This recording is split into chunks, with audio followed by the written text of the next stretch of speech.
Bismillahirrahmanirrahim.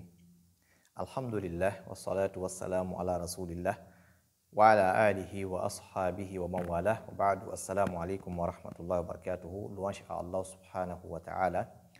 Nous le louons, nous cherchons son assistance et son pardon. Nous nous réfugions auprès d'Allah contre les maux de nos âmes et de nos mauvaises actions. Celui qu'Allah guide, nul ne peut l'égarer, et celui qui l'égare de par sa sagesse, nul ne peut le guider. J'atteste que nul n'a droit à l'adoration sauf Allah subhanahu wa ta'ala, et j'atteste que Muhammad est son serviteur et messager.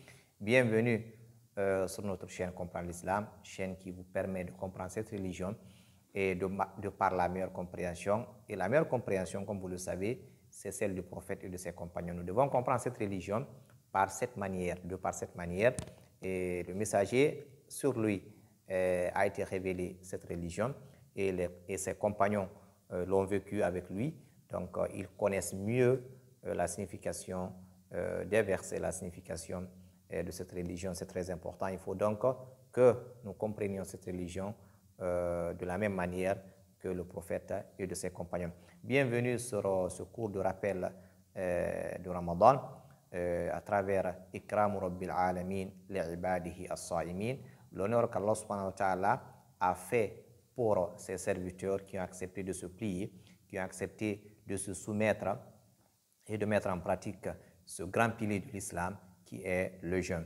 La troisième assise de ce rappel est Anna siyama yashfa'u lis-sa'imina yawm al-qiyamati 'inda Allahi ta'ala. Donc, le jeûne va intercéder pour les serviteurs, pour les jeûneurs. Le jeûne à l'au-delà va intercéder, va demander à Allah subhanahu wa ta'ala de pardonner à ces gens qui ont accepté de jeûner. Ceci est très important. Lorsque le jeûne intercède en faveur de quelqu'un à l'au-delà, il va sans dire que c'est une personne vraiment qui a réussi, et c'est une personne qui est honorée, qu'Allah subhanahu wa ta'ala nous l'accorde. Et le messager d'Allah sallallahu alayhi wa sallam nous dit: As-siyamu wal Qur'anu yashfa'ani lil abdi yawm al-qiyamah.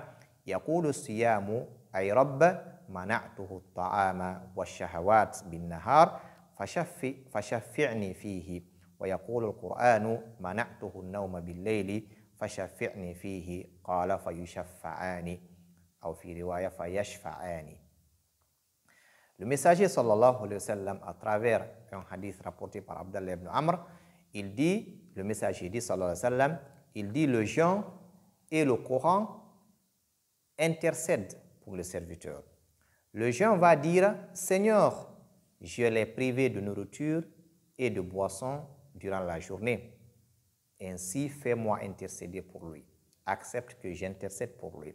Le Coran va dire: Seigneur, je l'ai privé de sommeil durant la nuit.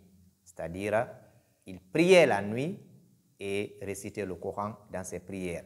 Ainsi, fais-moi intercéder pour lui. Alors, ils intercéderont. C'est très important. C'est un hadith rapporté par Ahmad et qui est authentifié par Cheikh Al-Albani dans son Sahih. Idan, le messager dit: c'est-à-dire, alors ils intercéderont. Donc, Allah subhanahu wa ta'ala va accepter que le jeûne et le Coran intercèdent en faveur de celui qui jeûnait et de celui qui lisait le Coran, de celui qui se levait la nuit, faire des prières en récitant le Coran. Allahu Akbar. Mes frères, mes sœurs, Allah subhanahu wa ta'ala nous dit que le jeûne l'appartient, c'est-à-dire lui revient, et c'est lui qui le rétribue. Donc, il a pris le jeûne et il s'est attribué le jeûne. Ça, c'est un. Donc, il dit: le jeûne, lui, il me revient. Ensuite, le Coran, c'est la parole d'Allah subhanahu wa ta'ala. Donc, quelque chose qu'il a attribué à lui. Et sa parole, lorsque ces deux intercèdent en faveur d'un serviteur, dis-toi qu'il est heureux, dis-toi qu'il est honoré, dis-toi qu'il a réussi. Qu'Allah subhanahu wa ta'ala fasse que le jeûne et le Coran intercèdent en notre faveur. Amin. C'est très important.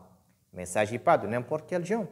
Il s'agit d'un jeûne qui est fait conformément à ce qui est dit ne pas seulement s'abstenir de manger, de boire, mais passer toute sa journée dans le sommeil, passer toute sa journée devant les écrans, devant les téléphones, en regardant les séries, vous voyez, en regardant des images qui ne sont pas recommandées. C'est très important.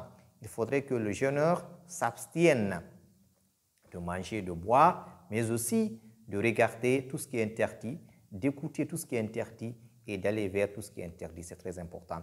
Il faudrait que les organes, l'œil, l'oreille, les membres, les mains, les pieds, il faudrait que tout accepte de jeûner, de s'abstenir du haram, de ce qui est interdit. C'est très important.